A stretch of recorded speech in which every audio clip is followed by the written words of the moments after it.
Okay, local drive-in theater makes a marketing mistake. Let's talk about it. You guys, in today's video, I want to wax a little bit more conversational and go back to our college days at marketing and do a little marketing exercise together. So I was driving home.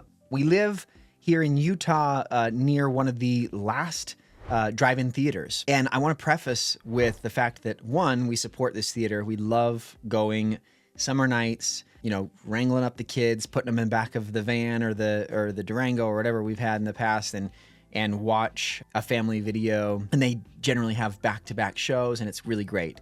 So I hope if they do see this video, this is positive for them as well as everybody else watching. But I want to go through a little bit of an exercise and kind of call your attention to this. If you are a business owner, you are wearing a lot of hats, and one of them is a marketer, whether you like it or not. And I think that this local drive-in done historically really well. Since we've been out here 7 years, they have been featured on several social posts that I think went pretty viral, at least locally, right? They've got a marquee board that's next to the road and generally have either really quippy, you know, jokes or other engaging ways to kind of get people to pay attention. And they've done a really good job in that way. I can't speak to the history of the theater, but I think it's gone through ups and downs and, you know, ownership changes and things. But they're still here, and they're one of the few that are.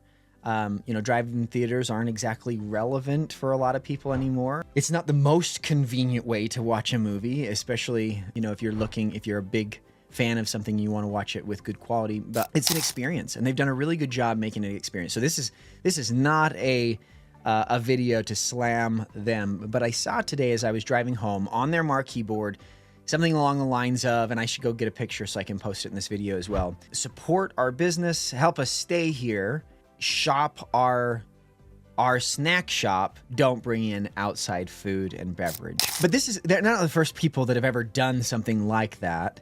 And this is why it's not the first time I've ever had this conversation, and I'm going to go through this exercise. So let's consider what they've done. Basically, they've said, hey, help us out. I think that's generally a pretty good marketing thing. If you're transparent with people, you know, they're gonna support you, especially if you've got a good product or service.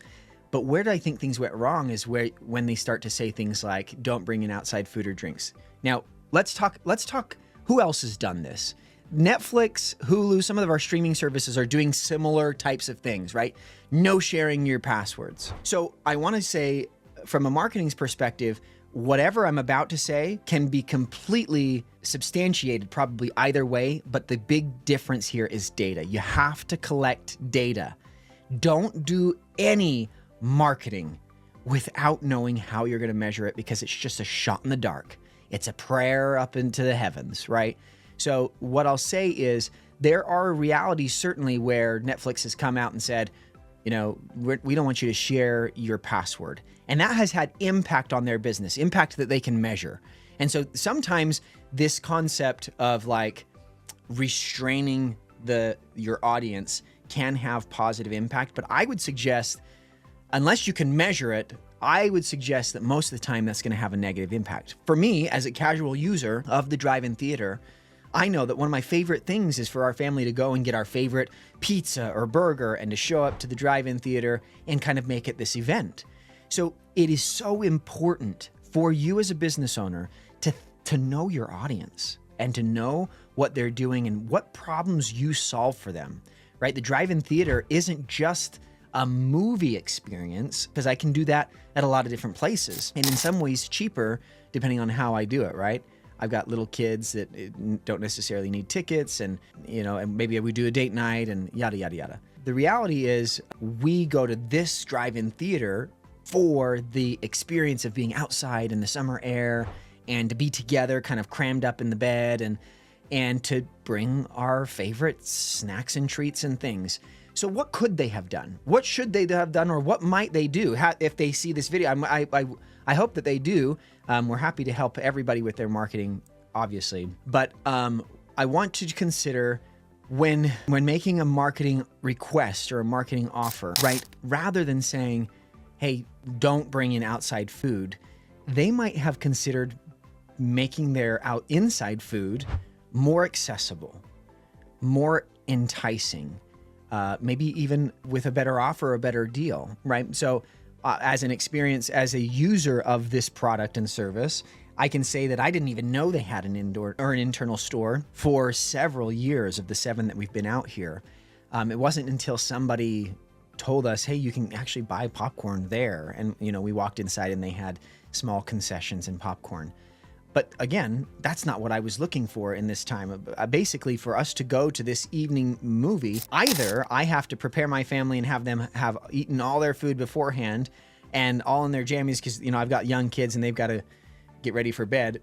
Again, I think the big opportunity here for them is to consider who is their primary audience and what are they doing with their product and service. If they had done a marketing effort to even put a sign in front of the building inside their premise, illustrating what they have, offers and deals that they might have had, I would suggest that they're going to increase their sales far better than restricting people from bringing their own outside food. And now they don't run the risk of potentially tainting the feel or the tonality that they're addressing their audience with, which has historically been so playful and light and really well done. So I think the big takeaway here is, obviously, if you're doing marketing, you need to know how to measure, because my speculations are only speculations as well, unless they can measure. So they can obviously measure sales of people coming in, and they can measure sales of their store. I would suggest that if they had a way to counter this, right, with digital marketing, we can kind of A/B test, they would find that they'd see more success with positive reinforcement marketing rather than restrictions, and ultimately attain the same goal and not run the risk of inhibiting people from doing the thing that they do. So as you guys consider your marketing, as you consider your business, remember, unless you've hired a marketer, every business owner wears all the hats until they can hire them out. You don't want to make mistakes where you are acting on a hunch or out of desperation, because that can ultimately put a pretty negative feel on your product and service as a whole, which can have the negative effect of what you're trying to do. I want to know what you guys think about this case specifically. I'd love to hear your comments on Netflix, because I've seen them kind of come in and out of sharing passwords. We see Disney not yet doing it, but maybe considering that. When and how do we do restrictions, if at all, in our marketing, and what are alternatives that you've seen that have been successful? This is Quinn with Run, Grow Fast, Scale Smart. Hey, you guys, thanks for watching this video. Of course, we hope that you liked it, and we hope that you want to share it with your friends. Maybe even press that like button for us. Maybe even subscribe. You could toggle the notification bell so that you get notified when we put out our new videos. If you found this content helpful, you guys, go ahead and visit rundigital.com, and you can sign up for our newsletter there, where you will receive then all the latest and greatest from Run Radio news and updates, of course, in marketing and in business growth. You can find the sign up on the homepage of the site. Of course, if you're looking for help in your business or your agency, you can reach out directly to us from the website, or you can even check out our completely transparent pricing on rundigital.com/pricing. You guys, we do white label our services to other agencies who may not feel like they have the capabilities to fulfill on some of the things that their clients need. So you can hit us up about that. If nothing else, you can certainly find us on all the socials, where we have short form videos on quick tips and tricks that you can do to fix your marketing mistakes right now, or to just get more out of your digital footprint for your business. Anyway, as always, we'll see you in the next video. This is Quinn with Run, Grow Fast, Scale Smart.